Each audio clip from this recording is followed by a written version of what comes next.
अगर प्लस में आएगा तो एवरेज 150 से ज़्यादा होगा, क्या होगा वो पता चल जाएगा। माइनस में अगर आया टोटल तो हम 150 में से घटा देंगे। 195, 480, 240, 300, 110। कैलकुलेशन आपका इस लेवल का होना चाहिए, समझ रहे हैं। आप सभी को नमस्कार है। आप लोग कैसे हैं? उम्मीद करते हैं आप लोग बहुत ही अच्छे होंगे। तो आज हम लोग बहुत ही शानदार टॉपिक पढ़ेंगे, और अगर आप हमारी बात माने तो शानदार टॉपिक के साथ साथ आज जो हम टॉपिक पढ़ेंगे उस टॉपिक से आपके एग्जाम में जरूर क्वेश्चन आएगा, और यकीन मानिए आपके शिफ्ट में भी यहाँ से क्वेश्चन आएगा। तो आज जो टॉपिक पढ़ रहे हैं उसका नाम है डीआई है। देखिए, डीआई के अंदर में जो जो चीज़ हमें पढ़ना रहता है, जो जो चीज़ पूछा जाता है, वो हर चीज़ हम लोग शुरू से ही जानते हैं। परसेंटेज का बेसिक नॉलेज होगा, क्या होता है percentage to fraction, fraction to percentage. Basic average का नॉलेज होना चाहिए, आपको आता है। बेसिक रेशियो आपको आता है, एडिशन आता है, सब्ट्रैक्शन आता है, मल्टीप्लिकेशन आता है, डिवीजन आता है, आपको आता है ये सब चीज़। बस एक नया चीज़ आता है जो आपको नहीं पता है, आप पता कर लेंगे। लास्ट में आपको क्या करना है, कैलकुलेशन को स्पीड करना है। जितना स्पीड आपका कैलकुलेशन होगा उतना जल्दी आप कैलकुलेशन कर पाएंगे। और लास्ट में हम आपको ये भी बताएंगे कि किस क्वेश्चन को मार्क पर रिव्यू रखना है। एग्जाम में जब पूरा सॉल्व कर लेंगे फिर उस क्वेश्चन को अटेम्प्ट करेंगे, क्योंकि डीआई में कुछ क्वेश्चन आपको ऐसा मिलेगा जो लेंदी रहेगा। अच्छा रहेगा उस क्वेश्चन को मार्क पर रिव्यू कर लें। जितने देर में एक क्वेश्चन को सॉल्व करेंगे उतने देर में आप 4 या 5 क्वेश्चन दूसरे टॉपिक का सॉल्व कर लेंगे। तो चलिए अपना सेशन स्टार्ट करते हैं। आप सभी का स्वागत करते हैं रितेश झा मैथ्स चैनल पे। अपना क्वेश्चन स्टार्ट करने से पहले कुछ बेसिक जो नया स्टूडेंट होगा वो जान लेगा। देखिए, हम पूरे बिल्कुल डीप में नहीं जाएंगे। इसको बार ग्राफ बोलते हैं, जहां पे आपको डंडा दिख रहा है ना खड़ा खड़ा, इसे बार ग्राफ बोलते हैं, हॉरिजेंटली। क्वेश्चन में आपको डीआई में इस हर डंडे के बारे में कुछ न कुछ इंफॉर्मेशन दिया रहेगा, और कलरफुल, जैसे एक कलर का इसके बारे में कुछ इंफॉर्मेशन दिया रहेगा, एक कलर के बारे में कुछ इंफॉर्मेशन दिया रहेगा, हर एक के बारे में इंफॉर्मेशन देगा, वहां से आपसे क्वेश्चन पूछेगा। एक आपसे क्वेश्चन बनता है लाइन ग्राफ, ऐसा दिख रहा है ना, ये लाइन जो दिख रहा है, इस पॉइंट का कुछ वैल्यू दिया रहेगा, कुछ डाटा दिया रहेगा, यहाँ का डाटा दिया रहेगा, यहाँ का डाटा दिया रहेगा, यहाँ का डाटा दिया रहेगा, इस टाइप के कुछ डाटा दिए रहेंगे आपको। उस पर बेस आपसे क्वेश्चन पूछेगा। एक ये होता है पाई चार्ट, ये सर्कल जैसा दिख रहा है ना, इसमें आपको किस टाइप के क्वेश्चन में जो सर्कल जैसा दिख रहा है इसे हम पाई चार्ट बोलते हैं। इसमें आपको जो क्वेश्चन पूछा जाएगा, एंगल, जैसे एक सर्कल है तो ये 360 डिग्री है, इसमें आपको जैसे दे दे, मान लीजिए ये दे दे, ये बड़ा वाला सेक्टर जो है इसका वैल्यू 180 डिग्री दे दे, जिसका वैल्यू कुछ दिया रहे, ये 90 डिग्री, मान लीजिए ये कितना हो जाएगा 45 डिग्री, तो ये हो जाएगा 45 डिग्री। हर सेक्टर का कुछ ना कुछ इंफॉर्मेशन देगा और वहां से आपसे क्वेश्चन पूछेगा। यहाँ पे डिग्री है, या आपको इसी सेक्टर को परसेंटेज के फॉर्म में देके वहां से आपसे क्वेश्चन पूछेगा। हम पूरा डिटेल जानेंगे जब इस पे बेस क्वेश्चन करेंगे। इसे टेबुलर फॉर्म कहते हैं, तालिका दिया रहेगा, इस पे बेस क्वेश्चन पूछेगा। तो आज हम इस डीआई पे बेस सारे क्वेश्चन करेंगे, और नीचे जीरो से लेके एडवांस लेवल तक अगर आप पूरा कर लेते हैं तो यकीन मानिए इस टॉपिक में डीआई में यहां से आपके एक भी क्वेश्चन नहीं छूटेंगे। तो चलिए पहला क्वेश्चन देखते हैं। करिए क्वेश्चन नंबर फर्स्ट, आराम से क्वेश्चन एक बार समझ लीजिए, टाइम लगेगा, दोबारा आप एकदम इसको रेल बना देंगे, रिंग रोड पे गाड़ी चलाएंगे एकदम। क्या दिया गया है, पहले क्वेश्चन में क्या दिया गया इन्फॉर्मेशन उसको पढ़िए। दी गई तालिका में 5 क्रमिक वर्षों के दौरान गणित, इतिहास, उर्दू और अंग्रेजी नामक 4 अलग अलग विभागों से स्नातक होने वाले छात्रों की संख्या दर्शाई गई। ये जो बोला गया इस टेबल में जो भी डाटा है इसका मतलब क्या है, आराम से समझते हैं। देखिए, ये जो है वर्ष का दिया गया 2014, 2015, 2016, 17, 18। यहाँ पर दिया गया विभागों का नाम दिया गया, गणित विभाग, इतिहास विभाग, उर्दू और इंग्लिश। हर साल हर सब्जेक्ट, गणित में, इतिहास में, उर्दू में, इंग्लिश में जो स्टूडेंट ग्रेजुएट हो रहे हैं उसका वैल्यू बताया गया है। जैसे हम बोले 2014 में गणित में कितने स्टूडेंट ग्रेजुएट हुए? आप बोलेंगे गणित का सेक्शन गए 2014 में 250 हुए। इसी तरह गणित में 2015 में 150 स्टूडेंट ग्रेजुएट हुए। 2016 में 275 स्टूडेंट क्या हुए? गणित में ग्रेजुएट हुए। 2017 में 255, 2018 में 310 स्टूडेंट क्या हुए? ग्रेजुएट हुए। ये हर एक साल, जैसे इस, अगर हम इसकी बात करें, हर एक साल 14 में 250, 15 में 150, 16 में 275, 17 में 255, 18 में 310 स्टूडेंट क्या हुए? गणित में ग्रेजुएट हुए। इसी तरह इतिहास में हर एक साल स्टूडेंट जो ग्रेजुएट हुए हैं उसका वैल्यू दिया गया है। उर्दू में भी उसी तरह और इंग्लिश में भी इसी तरह दिया गया। अब नीचे जो क्वेश्चन दिया है उस क्वेश्चन को पढ़ना है और उस क्वेश्चन को पढ़ के उस क्वेश्चन को सॉल्व करने के लिए इस डाटा का आपको जरूरत पड़ेगा। क्वेश्चन में क्या दिया गया है? उर्दू विभाग से वर्ष 2015 में स्नातक होने वाले, क्या दिया गया है देखिए, इस सबको हटा दीजिए। उर्दू विभाग से वर्ष 2015 में स्नातक होने वाले छात्रों की संख्या और उर्दू विभाग से सभी वर्षों में स्नातक होने वाले छात्रों की संख्या ज्ञात कीजिए। संख्या का अनुपात हमसे पूछा जा रहा है। क्या दिया गया? 2015 में उर्दू सब्जेक्ट में जो स्टूडेंट ग्रेजुएट हुए हैं उसका अनुपात आपको बताना है हर एक साल 2015 जमा 16, 2016, 2017 और 2018 में जितने भी स्टूडेंट ग्रेजुएट हुए हैं किस सब्जेक्ट में? उर्दू में, उसका रेशियो बताना है। यही क्वेश्चन में दिया गया। आराम से कर लेंगे, रेशियो आपको पता है। सबसे पहले 2015 में उर्दू में, 2015 में उर्दू में कितने स्टूडेंट ग्रेजुएट हुए हैं? 64 हुए हैं। यहाँ पे हम 64 लिख देंगे। अनुपात, अब क्या करना है? उर्दू सब्जेक्ट की ही बात कर रहा है। हर एक साल टोटल कितने स्टूडेंट ग्रेजुएट हुए हैं उसको जोड़ना है। कैसे जोड़ेंगे? देखिए, सबसे पहले आप एक बार डाटा को देखिए। देखिए 50 है, आप ऊपर यूनिट डिजिट को छोड़ दीजिए तो 50 है, 60 है, 50 है, 60 है, 50 है। 50 कितनी बार है? यहाँ पे 1, 2, 3, कितना हो गया? 50 दिया 150, 150 हो गया। 6 अब प्लस 6, 60 प्लस 60 120, 150 प्लस 120 कितना होगा? 270 हो गया। माइंड में रहेगा कुछ देर के लिए एग्जाम में 270। हाँ जी, 8 4 12, 12 5 कितना? 17। तो 270 प्लस 17 कितना होगा? 287। क्या होगा? 287। हमारा कौन सा आंसर सही होगा? यही रेशियो आया है, अब इससे ज्यादा छोटा तो हो नहीं पाएगा। तो 64 अनुपात 287 किस ऑप्शन में है? ऑप्शन सी हमारा बिल्कुल सही है। ये हो गया एक एवरेज स्टूडेंट करेगा। ऑप्शन दिया गया है, ऑप्शन का इस्तेमाल हम कैसे करेंगे? जैसे ही क्वेश्चन में दे दिया 2015 का उर्दू में हुए स्टूडेंट का अनुपात बताना है हर एक साल में। हम देखेंगे 2015 में जो स्टूडेंट है कितना है? 64 है। रेशियो बताना है, तो जो भी आंसर होगा वो 64 होगा या 64 का फैक्टर होगा? होगा कि नहीं होगा? अब देखिए, क्या 13 64 का फैक्टर है?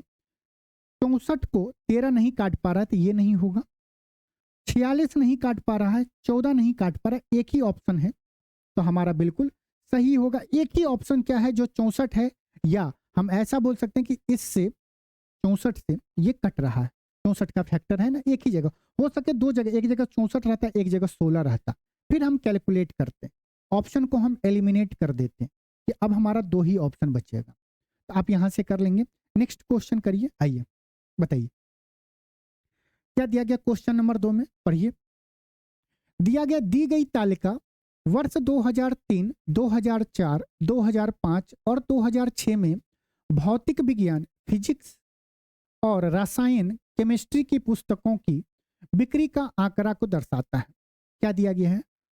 हर एक साल 2003, 2004, 2005, 2006 में 2003 में फिजिक्स के बुक 300 बिके, 2003 में केमिस्ट्री के बुक 450 बिके।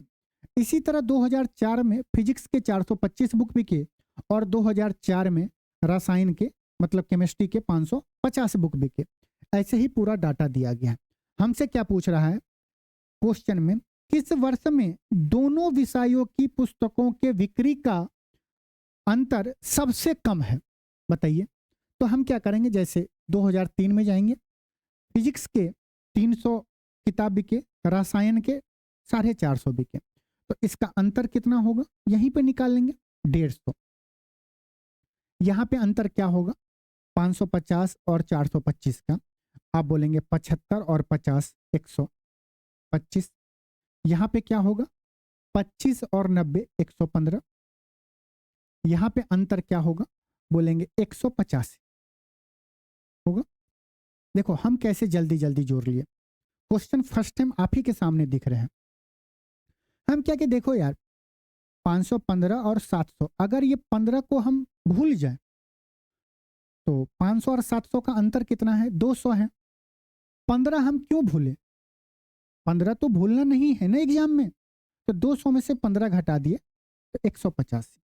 बोला कि दोनों का अंतर सबसे कम है, सबसे कम कहाँ पे है, यहाँ 150 है, यहाँ पे 125 है, यहाँ पे 115 है, यहाँ पे 185 है। किस साल में अंतर सबसे कम है, बोलेंगे 2005 में। हमारा आंसर क्या होगा, ऑप्शन ए बिल्कुल सही होगा।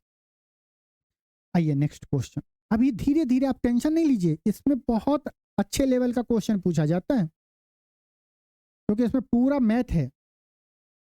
बैंकिंग में जाएंगे तो यहाँ पे आपको एसआई भी पूछ लेता है, डीआई में टाइम एंड वर्क भी पूछ लेता है। बताइए इस क्वेश्चन में क्या दिया गया, दी गई तालिका के अनुसार सभी 5 विषयों में 3 कक्षाओं अर्थात 10वीं, 11वीं और 12वीं में उत्तीर्ण होने वाले कुल छात्रों और अनुउत्तीर्ण रहने वाले, मतलब कि पास और फेल रहने वाले कुल छात्रों का अनुपात दिया गया है। क्या दिया गया, पहले इस डाटा को समझिए। क्लास 10th 11th में दिया गया डाटा। सब्जेक्ट क्या है, क्लास 10th में मैथ, क्लास 10th में हिंदी और 11th में इंग्लिश, 12th में साइकोलॉजी और 12th में बायोलॉजी। इन सब्जेक्टों में पास होने वाले स्टूडेंट का परसेंटेज दिया गया है, 65%, 80%, 40% इंग्लिश में पास हो रहा है, 75% साइकोलॉजी में और 50% किसमें, बायोलॉजी में हो रहा है। ये जो दिया गया नंबर ऑफ फेल स्टूडेंट दिया गया है, किसमें, मैथ में 105 स्टूडेंट क्या है, फेल हैं। हिंदी में 120 स्टूडेंट है, ये स्टूडेंट है, और ये क्या है, परसेंटेज में वैल्यू दिया गया है। अब देखिए हमसे क्वेश्चन क्या पूछा जा रहा है, क्वेश्चन ऊपर में दिया गया कि उत्तीर्ण होने वाले कुल छात्र, पास होने वाले कुल स्टूडेंट और फेल रहने वाले कुल छात्रों का अनुपात बताना है।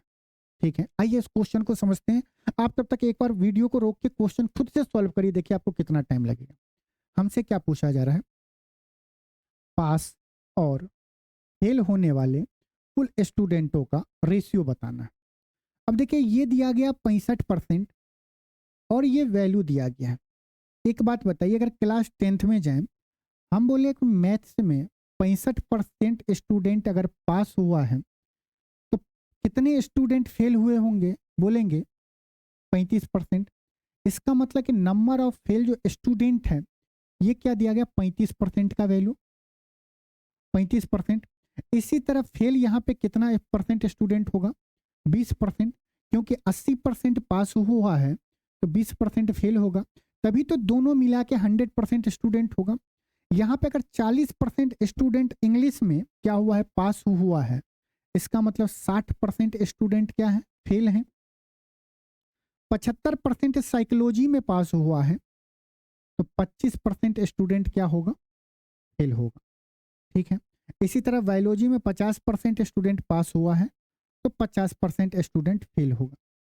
इतना तक में समझने में किसी को दिक्कत, कोई दिक्कत नहीं। अब हम क्या करेंगे, हमसे पूछा जा रहा है कि कुल पास स्टूडेंट और कुल फेल स्टूडेंट। अक्सर स्टूडेंट क्या करेगा, देखो सर 35% का वैल्यू दिया गया है, यहां से हम 100% निकालेंगे, अब फिर उसका हम 65% निकालेंगे, तो हमें पता चल जाएगा कि पास स्टूडेंट 65% बराबर कितना होगा। इसी तरह 20% दिया गया है तो 80% हम निकाल लेंगे, 60% दिया गया तो 40%, ऐसे ही निकालेंगे। हम बोलेंगे एग्जाम में आपको स्मार्ट सॉल्यूशन करना है ना, मजदूरों की तरह थोड़ी करना है, घर पे बैठ के थोड़ी सॉल्व किए हैं। बिल्कुल नहीं। हमें रेशियो बताना है। आपको पता है रेशियो में परसेंटेज का कोई असर ही नहीं होता है। हम सिंपल ये बोल सकते हैं कि पास और फेल के स्टूडेंट का परसेंटेज का रेशियो ले लेते हैं। अगर हम पहले बोले यहाँ पे देखिए, पास स्टूडेंट और फेल स्टूडेंट के हम परसेंटेज का रेशियो लेते हैं। अगर परसेंटेज का रेशियो लेंगे तो परसेंटेज से परसेंटेज कट जाएगा। ये क्या हो जाएगा मैथ में, 65:35। इसका रेशियो क्या बनेगा, बोलेंगे 13 कितना बनेगा, काटेंगे 7×5 = 35, 7 हो जाएगा। ये किस में है, मैथ में है। इंग्लिश में क्या, हिंदी में क्या होगा, 80% और 20%। इसका रेशियो क्या होगा, हम पास पहले और फेल बाद में रख रहे हैं। अब बोलेंगे 20×4 = 80, मैथ में हो जाएगा 4:1 हो जाएगा। इंग्लिश में कितना हो जाएगा, 40% और 60% है, तो क्या हो जाएगा 20×2 = 40, 2:3। साइकोलॉजी में कितना हो जाएगा, बोलेंगे 75 और 25 का है, 3 अनुपात कितना हो जाएगा, 1 हो जाएगा। और बायोलॉजी में कितना है, 50% 50%, इसका मतलब 1:1 है। यही है। जैसे ही ये अनुपात हमें पता चल गया, यहां से हम कुल स्टूडेंट पहले निकाल लेंगे, क्या, पास और फेल का स्टूडेंट का वैल्यू निकालेंगे। वो रेशियो में निकालते चले जाएंगे। ये देखिए फेल कितना है, 35%। हम अनुपात में बता रहे हैं, तो 7 अनुपात का वैल्यू 105 है, तो 1 यूनिट कितना हो जाएगा, 15। तो 15×13, अगर ये एक बिल्कुल डिटेल में बता रहे हैं, यहाँ पे क्या दिया गया है, 13:7। ये क्या है, पास, ये क्या है, फेल है। किसका हम देख रहे हैं, मैथ का देख रहे हैं। फेल स्टूडेंट 7 यूनिट है, 7 यूनिट का वैल्यू कितना दिया गया, 105। 7 का कितना गुना, बोलेंगे 15 गुना, तो ये भी 15 गुना होगा। 15×3 = 45, 4 बचा, 15×4 = 19। अगर मैथ में फेल स्टूडेंट 105 होगा, तो पास कितना होगा, 195। अब इसी तरह से हम टोटल करेंगे, पास कितना हो जाएगा, 195 अनुपात फेल का क्या होगा, 105 होगा। अब आइए हिंदी में जाएंगे। 1 यूनिट का वैल्यू कितना है, 120 है। अगर 1 यूनिट का वैल्यू 120 है, तो 4 यूनिट कितना होगा, 12×4 = 48, 400। ये हम इसका लिखे हैं, इसका लिखे हैं। अब इसका लिखेंगे, इंग्लिश के सामने जाएंगे। 3 यूनिट का वैल्यू 360, तो 1 यूनिट का वैल्यू कितना, 120। 120 का डबल कितना हो जाएगा, 240। 240 अनुपात 360। इसी तरह जब हम जाएंगे साइकोलॉजी में, 1 यूनिट का वैल्यू 100 है, तो 3 यूनिट का वैल्यू कितना हो जाएगा, 300। बायोलॉजी में जाएंगे, एक अनुपात का वैल्यू क्या है, नंबर ऑफ फेल स्टूडेंट कितना, 110। अगर 1 यूनिट का वैल्यू 110, तो ये भी क्या हो जाएगा, 110 हो जाएगा। इसी को हम क्या करेंगे, जोड़ देंगे। तो जोड़ेंगे तो कैसे, देखिए 5 आराम से, 2 6 2 8 1 9, 1 1 2 3 2 5 1 6 1 7, 795 अनुपात। यहाँ जोड़ेंगे 5, 1 4 1 5, 8 5 13, 13 और 9 22, 22 का 2 हासिल 2, 2 और 1 3, 3 3 6, 6 2 8, 8 4 12, 12 और 1 13। ये क्या आ गया, कुल पास और फेल स्टूडेंटों की संख्या का वैल्यू आ गया है। जब हम इसका अनुपात लेंगे तो काटेंगे, क्योंकि ये देख रहे हैं अनुपात सबसे, इतना अनुपात मतलब इतना काट दो ना कि उससे नीचे उसको हम नहीं काट सकते हैं। उसके दिल को इतना तोड़ दो ना कि उससे ज़्यादा आप नहीं तोड़ सकते। रेशियो का मतलब वही होता है कि फिर वो कभी किसी से दिल ना लगा पाए। ये देखिए, अगर हम 5 देख रहे हैं, 5 से कट रहा है, यूनिट डिजिट 5 है, मतलब 5 से कटेगा। 5 से काटेंगे तो क्या होगा, 5 दूनी 10, यहाँ पे 3 बच जाएगा, 32 हो जाएगा, 6 पंचे 30, यहाँ पे क्या बचेगा 25, 25 25। देखिए सो 265 एक ही ऑप्शन में है, हम आगे सॉल्व नहीं करेंगे। अगर आपको कॉन्फिडेंस होगा कि हमारा बिल्कुल सब कुछ सही है, आप एक ही जगह काटेंगे, बोल देंगे 265 अनुपात यही होगा। अभी तो काट लीजिए 5 से एक बार में, यहाँ पे क्या बचेगा 2, 29 हो जाएगा। तो 5 से काटेंगे 25 25, 25 यहाँ पे 4 5 45, 9 5 45, 265 अनुपात 159 हो जाएगा। तो उम्मीद करते हैं कि आप एग्जाम में इस टाइप के क्वेश्चन को ऐसे ही डीआई में सॉल्व करेंगे। देखिए मामला कहाँ फंसता पता है, 35% 105, आप यहां से डायरेक्ट 65% निकाल सकते थे अगर कैलकुलेशन आपका आसान होता। तो बोलते 35 तिया तो 65 तिया 195, 20 छक्का तो 80 छक्का, 60 छक्का तो 40 छक्का। लेकिन ये आपको खुद बिल्ड करना पड़ेगा। हम क्या बोल रहे हैं, एक बार ये बात भी आप समझ लीजिए। हम बोले अगर 35% का वैल्यू 105 है, 35 का कितना गुना है, 3 गुना है, तो 65% का भी 3 गुना क्या होगा, 36 18 5 15 195 हो जाएगा। 20 का ये 60, 120 कितना गुना, 6 गुना है, तो 80 का भी 6 गुना कितना हो जाएगा, 8 6 48, मिलाते जाइएगा। 60 का ये कितना गुना है, 6 गुना है, तो 40 का भी 6 गुना 240। 25 का ये 4 गुना है, तो 75 का भी 4 गुना होगा ना जी ना, 75 का 4 गुना हमें नहीं पता है। अरे 75 में 25 तिया है ना, इसका 4 गुना करना है। 25 चौका 100 गुने 3 300। अगर ये 110 है तो ये 110 भी होगा। मैच करिए क्या सही है, 195 480 240 300 110। कैलकुलेशन आपका इस लेवल का होना चाहिए, समझ रहे हैं। आप अगर वहीं से 100% निकालने जाते तो थोड़ा सा मुश्किल होता। ये क्या हो गया, रेशियो मेथड।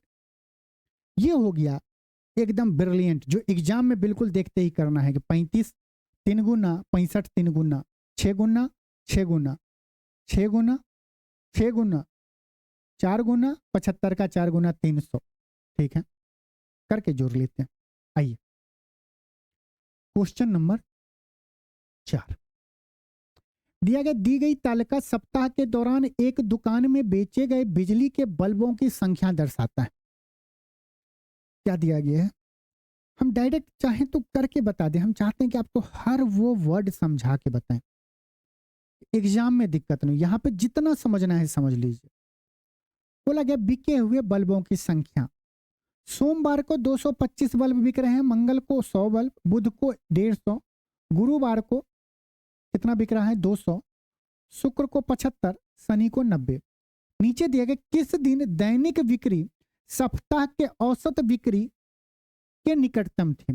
इसका मतलब हमें इस सब का एवरेज निकालना पड़ेगा। एवरेज निकालेंगे फिर देखेंगे एवरेज के निकट कौन दिन बल्ब बेचा गया है, एवरेज के बराबर या एवरेज के अप्रोक्सीमेट इक्वल होना चाहिए। एवरेज कैसे निकालेंगे, 7 दिन का। देखिए डेविएशन का यूज करिए तो कैलकुलेशन आपका बच जाएगा। मान लीजिए आप कोई भी नंबर मान लीजिए अपने मन से, मान लेते हैं कि अगर एवरेज 150 हुआ, मान लेते हैं एवरेज 150 होगा, तो देखेंगे 150 से सोमवार को कितना ज्यादा बेचा गया है, बोलेंगे 75 ज्यादा बेचा गया। मंगलवार को कितना बेचा गया, तो आप बोलेंगे मंगलवार को 50 कम बेचा गया है बल्ब एवरेज से। बुधवार को तो इक्वल है +0। गुरुवार को कितना ज्यादा, 50 ज्यादा। शुक्र को कितना, तो बोलेंगे 150 से 75, 75 कम है। और शनिवार को बोलेंगे 40 कम, 90 है ना तो 60 हो जाए, 60 कम डिवाइडेड बाय, ये देखिए ये हमारा एवरेज है। डेविएशन में हम क्या करें, ये हमारा 150 जो है ये एवरेज है, डेविएशन हम निकालें यहां से। अब हम कर लेंगे कि ये जो टोटल का एवरेज डिवाइडेड बाय कितना है, 7 है, 1 2 3 4 5 6 भागा 6 कर देंगे। अगर प्लस में आएगा तो एवरेज 150 से ज़्यादा होगा, क्या होगा वो पता चल जाएगा। माइनस में अगर आया टोटल तो हम 150 में से घटा देंगे। देखिए -75 से +75 कट गया, -50 से +50 कट गया, क्या आया -60/6। इसका मतलब क्या हो गया कि 150 माइनस में आ रहा है -10। ओरिजिनल एवरेज कितना होगा 140 होगा, एवरेज कितना हो गया 140 हो गया। डेविएशन से हम कर लेंगे। अब बताइए 140 के नजदीक कौन सा है, एवरेज के नजदीक किस दिन हम लोग एवरेज को टच कर रहे हैं। बोलेंगे 100 बहुत दूर है, 150 नजदीक है।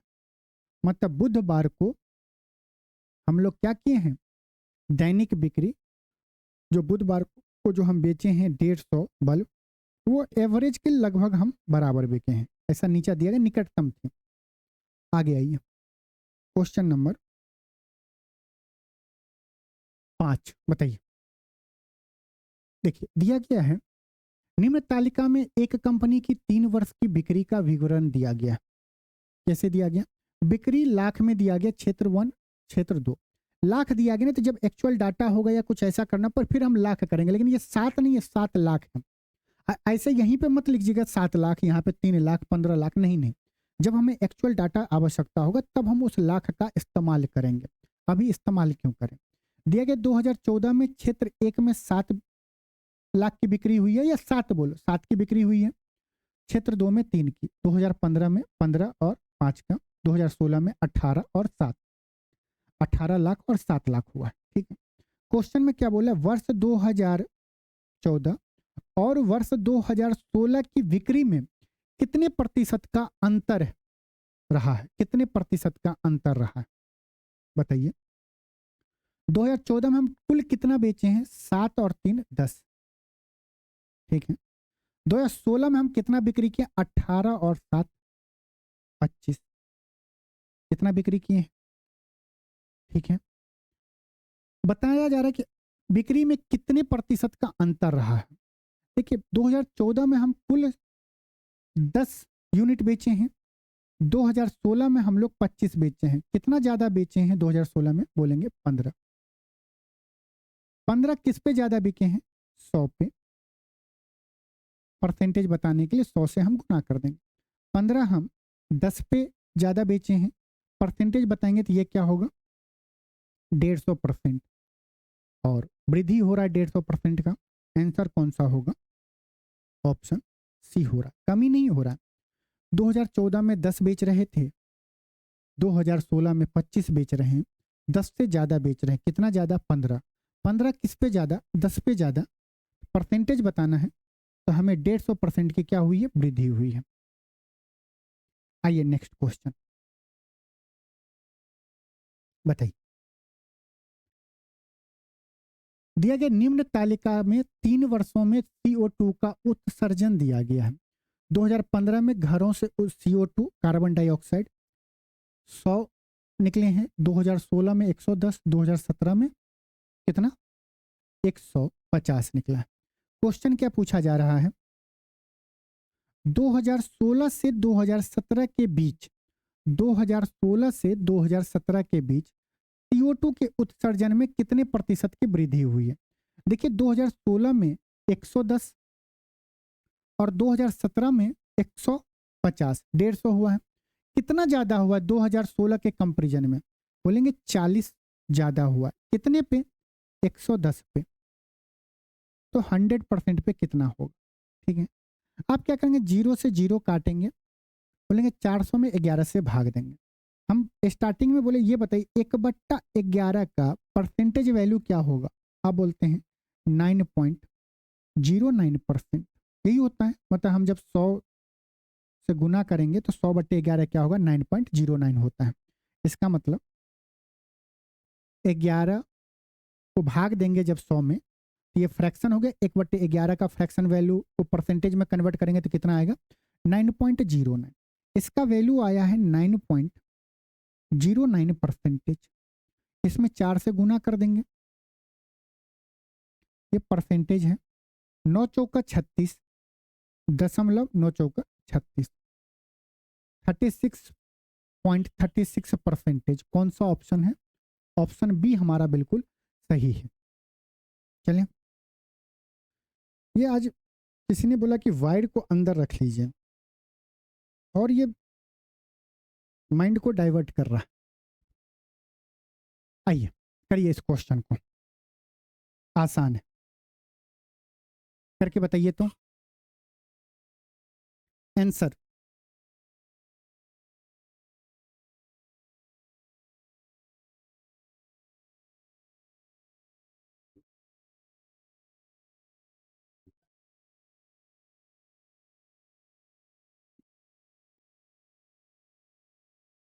देखिए, क्वेश्चन में दिया गया कि सभी 4 शहरों में निरक्षर लोगों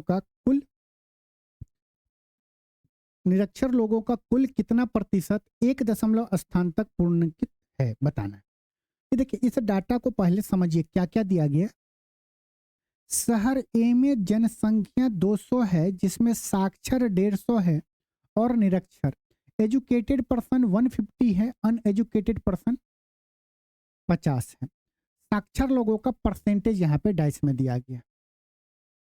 यहाँ पे बताइए, साक्षर अगर 200 हैं, निरक्षर अगर 100 हैं, तो कुल कितना जनसंख्या होगा? जनसंख्या इसको 2 पार्ट में बांटा, एजुकेटेड और अनएजुकेटेड में। तो कुल जनसंख्या को अगर निकालना चाहें तो क्या बोलेंगे? Educated person plus uneducated person, 150 plus 50, 200।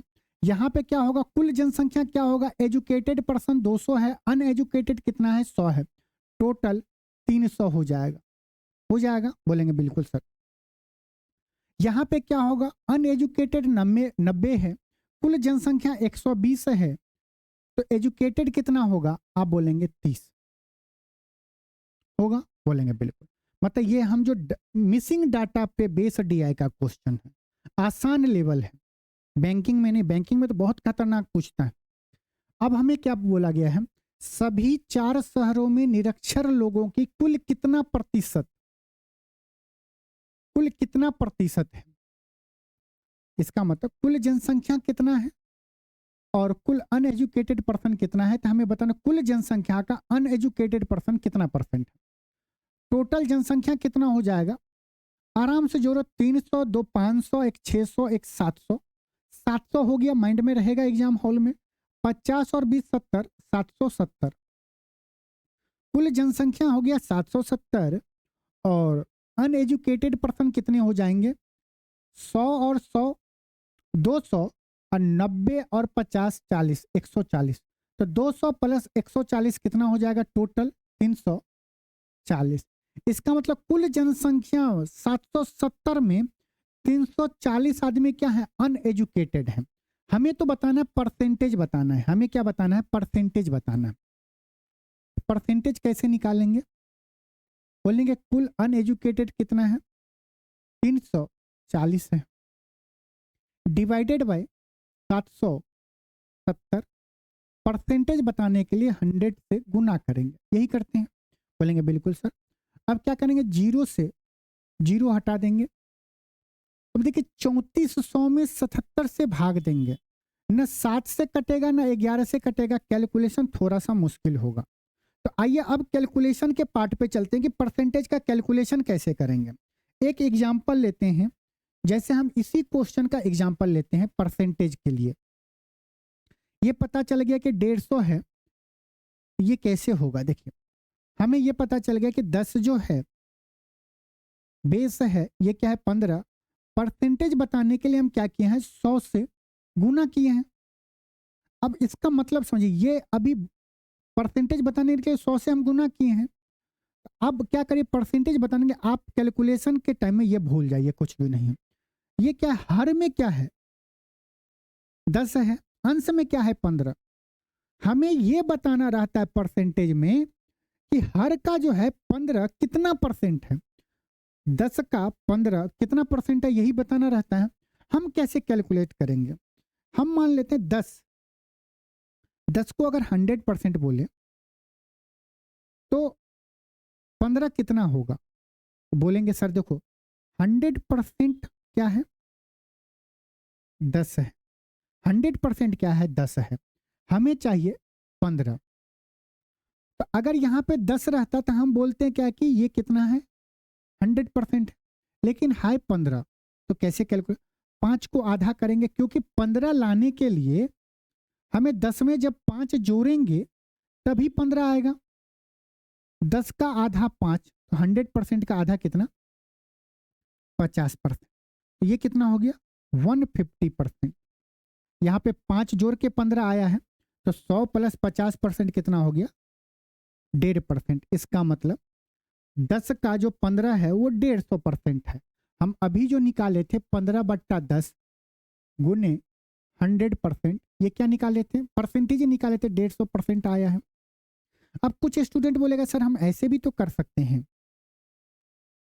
कि जो 10 का जो हमें बताना है कि 10 का 15 कितना परसेंट है, हम ये निकालने के 1% या 10% निकाल, 10 का 10% क्या होगा, बोलेंगे 10 का 10% हो जाएगा, 1 हो जाएगा।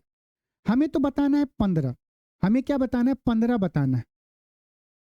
तो 1 को 15 बनाने के लिए कितने से गुना करेंगे, 15 से गुना करेंगे। इसका मतलब 10% को भी 15 से गुना करना पड़ेगा, ये हो जाएगा 150%। 150% का वैल्यू क्या होगा, 15 होगा। देखिए इससे बेनिफिट क्या होगा, आपका कैलकुलेशन आसान हो जाएगा।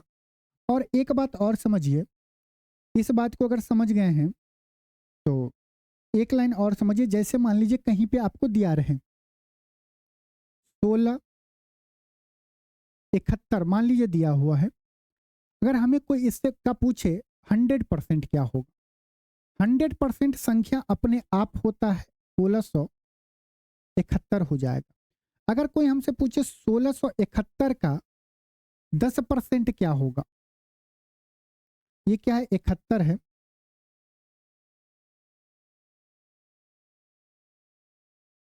1671 का 10% कितना होगा, कुछ नहीं करिए, राइट हैंड साइड से आइए, एक डिजिट का दशमलव डालिए, क्या होगा, 1671 होगा, दशमलव के बाद एक डिजिट होना चाहिए। अगर हमसे कोई पूछ लेता 1671 का 1%, हम भाग उग नहीं देते, हम क्या करते, 1671 लिखते, बोलते राइट साइड से आएंगे, 2 डिजिट के बाद दशमलव डालेंगे। अगर हमसे पूछ लेता 1671 का 0.1%, हम क्या करते हैं, बोलते 1671 तो होगा, दशमलव कहाँ लगेगा, दशमलव दाहिने साइड से आएंगे, 3 डिजिट के बाद लगाएंगे, 1.671। अगर इतना आपको कैलकुलेशन पता है जो आप बेसिक क्लास में जानते हैं, अब आइए कैलकुलेशन करते हैं इस क्वेश्चन का कि हमें 3400 में 77 से भाग देना था, बहुत मुश्किल होता। इसका मतलब क्या हो गया कि हमें जब परसेंटेज ही बताना है, हमें ये बस बताने कि 34/77 है कितना परसेंटेज होगा। इसका मतलब 77 का 34 कितना परसेंट है, 77 का 34 कितना परसेंट है। आप बोलते सर अगर हम 10% निकालेंगे, 10% निकालेंगे तो 77 का 10% कितना हो जाएगा, बोलेंगे 7.7 हो जाएगा। अब हम क्या करेंगे, ऑप्शन पे ध्यान देंगे। ऑप्शन देखिए, हर एक ऑप्शन में 44.1, 44.3, 44.5, 44.2 है। मतलब मामला फंस रहा है, 0.1 होगा या 0.2 होगा या 0.3 होगा। इसका मतलब 44% तक तो जाएंगे ही जाएंगे। तो 10 का अगर हमें 44% हमें बताना है, 10 में कितने से गुना किए हैं, 4.4 से गुना किए हैं। इसका मतलब कि 7.7 में भी 4.4 से गुना करेंगे, तभी हम पहुंच पाएंगे कि 44% बराबर क्या होगा, बोलेंगे हाँ सर। अब देखिए ये जो 7.7 इंटू 4.4 जो है, बाइट मत जाइएगा गुना करने के, लॉजिकली सोचिए, ये क्या पहले दशमलव को भूल जाते हैं, जब रिजल्ट आएगा उसके बाद 2 दशमलव है, मतलब दशमलव के बाद 2 डिजिट होना चाहिए। मन में सोचिएगा तो बोलिएगा देखिए सर 77 को हम बोलेंगे 11 7 77, 11 को रखते हैं, 44 में जब 7 से करेंगे गुना तो क्या होगा, 7 चौक 28 का 8 और 7 चौक 28 और 2 30 हो जाएगा। मन में सोचेंगे इसका मतलब क्या होगा कि दशमलव के बाद यहाँ पे दशमलव एक डिजिट है, दशमलव का एक डिजिट है, तो आंसर में क्या हो जाएगा, ये हो जाएगा 3.08 हो जाएगा। यहाँ तक समझ में आया? हम बोलेंगे इसको अभी भी मत दशमलव दीजिए, माइंड में सोचिए कि बाद में हमें दशमलव का 2 डिजिट लाना है। किसी संख्या में 11 से गुना करना आसान है। बोलेंगे कैसे? बोलेंगे 8 जोड़ो, 8 लिखो, 8 प्लस 0 8 हो जाएगा, 0 प्लस 3 3 हो जाएगा, 3 प्लस 0 3। मतलब जब हम 77.7 में 4.4 से गुना करेंगे तो ये क्या आएगा, 3388 आएगा, लेकिन दशमलव लगाना है। दशमलव क्या होगा, दशमलव का 2 डिजिट होना चाहिए। इसका मतलब कि 44% जो है वो कितना है, 33.88 है। हमें लाना कितना है, 34 लाना है। हमें कितना लाना है, 34 लाना है। ये बताइए अगर 10% 7.7 है, 77 का 1% क्या होगा? बोलेंगे 77 का 1% मतलब दाहिने साइड से आएंगे, 2 डिजिट के बाद दशमलव डालेंगे, तो 1% कितना हो जाएगा? बोलेंगे 0.77 होगा। दशमलव क्या होगा, 77 होगा। अब ये सोचिए, हमें तो बताना 34 कितना परसेंट होगा, 34 कितना परसेंट होगा। 33.88 में हम कितना जोड़ें? बोलेंगे 12 जोड़ेंगे, 12 जोड़ेंगे तब हमारा क्या होगा, 34 होगा। 1% बराबर क्या है, 77 है। 1% बराबर क्या है, 77 है ना? अगर हम आपसे पूछें तो ये बताइए 0.1% क्या होगा, 0.1% क्या होगा? तो आप बोलेंगे सर दाहिने साइड से आएंगे, दशमलव के बाद 3 डिजिट होना चाहिए 1% के लिए, मतलब कि 0.077 होगा। किसका? 77 का 0.1% क्या होगा, 0.077 होगा। इसका मतलब क्या हुआ, आइए यहाँ पे अगर हम 0.1% जोड़ते हैं, इसका मतलब कितना जोड़ेंगे, 0.077 जोड़ेंगे। ये टोटल कितना हो जाएगा, 7 8 7 15 8 1 9 दशमलव 33। ये कितना के वैल्यू के बराबर है, 44.1% के बराबर है। समझिए जो हम कैलकुलेशन आपको बता रहे हैं ना, ये थोड़ा सा आपको लगेगा मुश्किल, नहीं, ये अप्रोच आपको कैलकुलेशन बहुत स्ट्रॉन्ग कर देता है। बोलेंगे देखो सर 44.1% का वैल्यू क्या है, 33.957। अगर हम बोले कि अगर हम ये बताइए 44.2% कितना होगा, आप बोलेंगे सर हमें 0.077 और जोड़ना पड़ेगा।